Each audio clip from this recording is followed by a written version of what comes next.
Hello everybody, Ben Woodruff here, and in today's video I'm going to be talking about the difference between woolly mammoths and elephants, and also about cloning woolly mammoths. In my line of work, I get that question asked a lot. A lot of people always ask, isn't a woolly mammoth just a hairy elephant? No, and it's an understandable problem to make. People don't realize the fact of the matter is that animals change over time. Given enough time, animals change. We can speed up that process instead of using natural selection by using human selection. So what we've done with dogs, all modern dogs came from wolves, and in less than 10,000 years we have selectively bred them into every breed we have, and we're still making new breeds through selective breeding and crossbreeding. So we can speed up the process of natural selection. But natural selection left to its own devices takes a long time. And the Ice Age is very recent. It ended, give or take, about 10,000 years ago, which is nothing. So any animal alive today was here during the Ice Age, somewhere on the Earth. So it's understandable to think, oh, well, we used to have these big old hairy elephants, and then they lost their hair, and today we have elephants. That is an incorrect understanding of history. In fact, the truth of the matter is, elephants and mammoths lived at the same time in different parts of the world. Mammoths are now gone and elephants are still here. So let's talk about this a little bit here first. We basically have two elephants around today. We have the African elephants, which are the largest elephants today, and we also have the Indian elephants, which are more closely related to mammoths. And remember that, because we're going to get to that in just a minute. These elephants are incredible, they're beautiful, they need our protection, and they have a rich history with humanity. Humans hunted these animals, and humans also learned to work with these animals and train them and work together with them. And you see that in other parts of the world, and it's amazing to watch what they can do.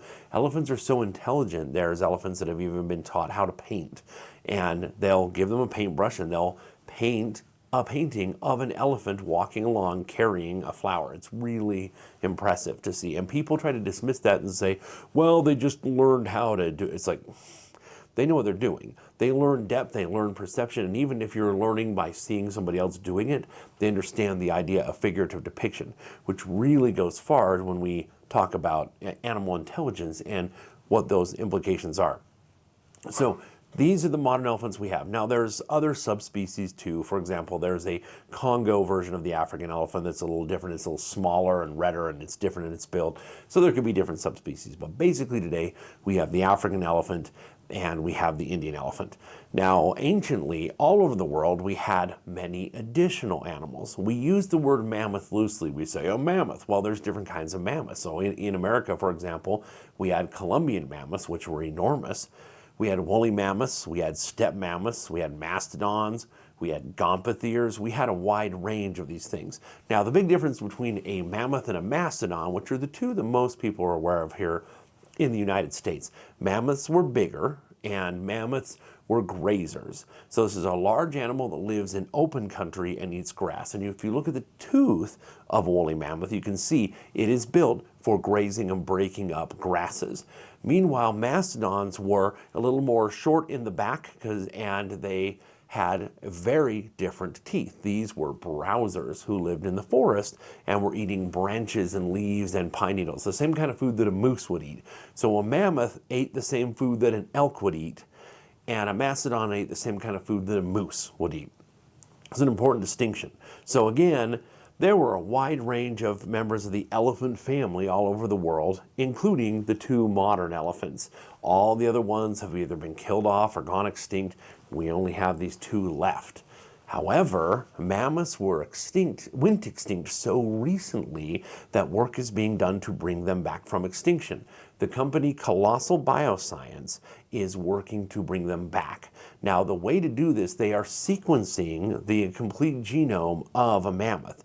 And the idea is to take the embryonic stage, like the stem cell kind of stage, of a living elephant embryo and use the program of an elephant instead, of a mammoth. So being the closest relative, that an Indian elephant is the closest relative to a mammoth, the idea is to interrupt that cycle and have it. So basically an elephant body system and an elephant womb would be growing a woolly mammoth instead of an elephant. that is the goal, and that is what is attempting to be done. We'll see if it happens. It'll be really interesting if it does. And despite the fact that, oh, this is very Jurassic Parkish to just kind of, we're going to bring animals back from extinction. No, it's to try to reestablish a complete ecosystem.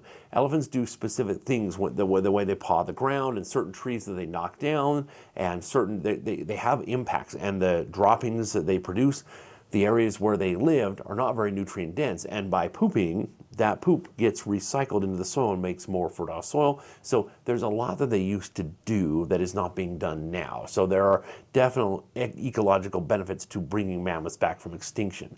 But again, the important thing to remember is that an elephant and a woolly mammoth are not the same thing.